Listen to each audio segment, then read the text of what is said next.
astrology is actually a science, and it's like any other science. You have numerology, you have palmistry, and astrology is just one of all those sciences.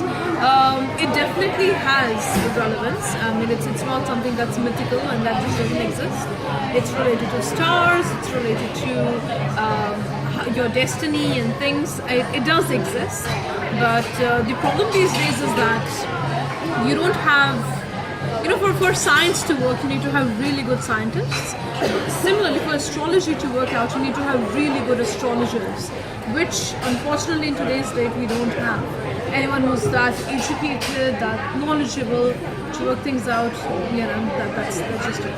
So yeah, I mean, astrology is a science, it exists, but whether or not you are going to a right astrologer and whether he's qualified enough is up to you. Then you only know the best.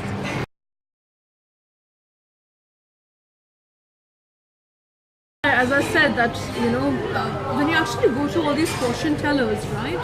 Any kind, you need to be aware that whatever they might say will not essentially be true. You need to be very positive, be very strong-headed, and go there and then just listen to them. If you have to, that is. Because if you ask me, I'd say you can actually just do without them. But if you're really inquisitive or something, go ahead. But have a very strong mind. Don't take everything they say too hard. It's not like today he'll just tell you that, oh my God, you'll earn $20 million by the end of 2017, and you just sit and you just relax and wait for things to happen. So yeah, I mean,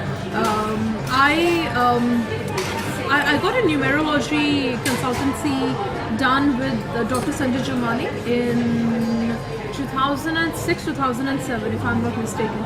And he asked me to change the spellings of my name, and that'll be extremely lucky for me. And he asked me to wear colors like blue and purple and all. But no, I didn't change the spellings of my name. They were absolutely ridiculous. But I did try and use lots of blues and purples. I'm not too sure if they worked or not, because my life was anyway not going through a dawn toil, so I really don't know whether it really changed anything. So I just took it as like whatever's meant to happen will happen. Then recently out here I went to a palmist, and it was a nice Spanish tour, very chilled out, and then he was all like, oh my God, this is your future, you're going to travel around, and I was like, tell me something I don't know. But then so then that happened, and then there was also this astrologer in India who used to say different things, do this and this will happen, do that and that will happen. I just feel ultimately you really need to have faith in God and faith in yourself. And like my spiritual master used to say, that astrology should only be considered in two respects: at the time of marriage or during the time of childbirth, and not otherwise. So I mean, there are definitely people I know who would actually go and cut their hair depending on what time is appropriate to cut your hair and what's not. So there's no need to really get into so much integrity. Just let it go, let things happen. Let Krishna decide the flow for you.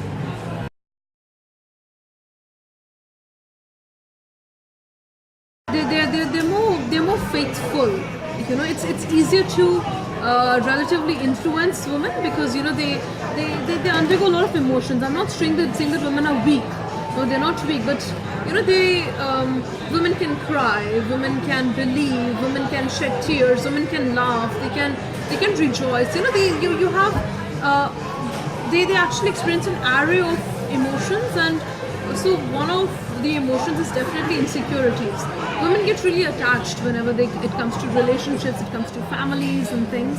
So obviously, I mean, if someone comes to them and tells them that, oh, you know what, they can actually tell you your future, she's more concerned. She really wants to know if things will work out or not.